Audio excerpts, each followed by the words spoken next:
I am Amrita Agarwal from Amrita Agarwal coaching centre. मैं आपके लिए एसएससी सीजीएल टीओ 1 में मैथ्स के जितने क्वेश्चंस आ रहे हैं, जो कि 11 अप्रैल 2022 से पेपर स्टार्ट हो गया है, वो सारे आ रहे क्वेश्चंस को मैं आपको प्रोवाइड कर रही हूँ। ये 12 अप्रैल 2022 का क्वेश्चन है by selling an article for ₹1352 the shopkeeper makes a profit of 4%, then for how much he has to sell the article to make a profit of 14%। एक वस्तु को 1352 रुपये में बेचने पर एक दुकानदार 4% मुनाफा प्राप्त करता है, तो 14% मुनाफा कमाने के लिए उसे वस्तु को कितने में बेचना चाहिए।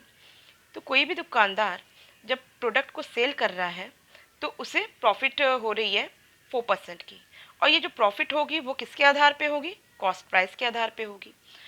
जब भी दुकानदार कोई अपने आर्टिकल को सेल करता है तभी उसकी प्रॉफिट या लॉस बनती है, और प्रॉफिट और लॉस बनने का लेकिन जो आधार होता है वो होता है कॉस्ट प्राइस। अगर वो कॉस्ट प्राइस से ज़्यादा में सेल करेगा तो वही उसे प्रॉफिट होगी, और अगर वो कॉस्ट प्राइस से कम में सेल करेगा तो उसे वहाँ पे लॉस होगा। तो इसने कहा 4% की प्रॉफिट गेन कर रहा है। इट मीन्स अगर कॉस्ट प्राइस 100 हो तो जो सेलिंग प्राइस बन जाती है वो होती है 104। इसी तरीके से अगर हमको कह रहा है कि सेलिंग प्राइस 1352 रुपीज़ है, 1352 रुपीज़ है, तो ये किसके इक्वल होगी, 4% of cost price and 100% of cost price, क्योंकि 100% ऑफ कॉस्ट प्राइस तो उस प्रोडक्ट की कॉस्ट प्राइस है और 4% उसकी प्रॉफिट। वो जब मिलेगा तभी वो उसमें सेल करेगा और वही उसकी सेलिंग प्राइस हो जाएगी। मीन्स 104% ऑफ कॉस्ट प्राइस हो जाएगा उस प्रोडक्ट का सेलिंग प्राइस, ठीक है, जो कि 1352 रुपीज़ है। लेकिन आपसे क्वेश्चन क्या पूछ रहा है, क्वेश्चन आपसे ये कह रहा है कि आप ये बताइए कि उसे 14% की प्रॉफिट लेने के लिए वो अपने आर्टिकल को कितने में उसे बेचना चाहिए। तो 114% ऑफ कॉस्ट प्राइस, यही इसकी सेलिंग प्राइस होगी जितने में उसे बेचना चाहिए। ये वो सेलिंग प्राइस है 114% ऑफ कॉस्ट प्राइस, जितने में उसे आर्टिकल को बेचना चाहिए।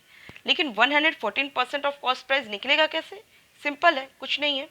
जब 104% ऑफ कॉस्ट प्राइस 1352 है तो हम क्या कर सकते हैं, ऑफ का मतलब जानते हैं, मल्टीप्लाई होता है। तो 104% को हम यहाँ डिनोमिनेटर में भेज दें तो हमें कॉस्ट प्राइस मिल जाएगी, ये हो जाएगा 104%, ठीक है, ये कॉस्ट प्राइस हो गई। और हमें क्या चाहिए, 114% of cost price. It means हमें कॉस्ट प्राइस में किससे मल्टीप्लाई करना पड़ेगा, 114% को मल्टीप्लाई करना पड़ेगा। तो इसे देखिए, मैं इसे यहाँ पे ऊपर कर देती हूँ, जगह की थोड़ी कमी है। तो 114% ऑफ की जगह मैं मल्टीप्लाई कर देती हूँ, ऑफ की मीनिंग मल्टीप्लाई होता है, 1352 अपॉन 104%। इसलिए मैंने परसेंट को फ्रैक्शन में कन्वर्ट नहीं किया रहा, क्या परसेंट से परसेंट ईजिली कट हो जाएगा और हमारा थोड़ा लेंदी वर्क कम हो जाएगा।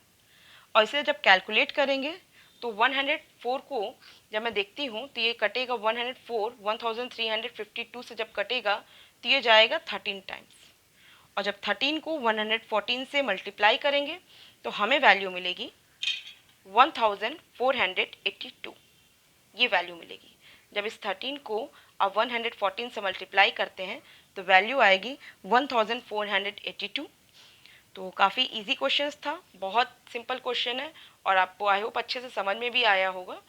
और इसी तरीके से जितने क्वेश्चंस बहुत टफ नहीं आ रहे हैं, अच्छे क्वेश्चंस आ रहे हैं, जितने भी क्वेश्चंस हैं मैं आपको भी प्रोवाइड करूंगी।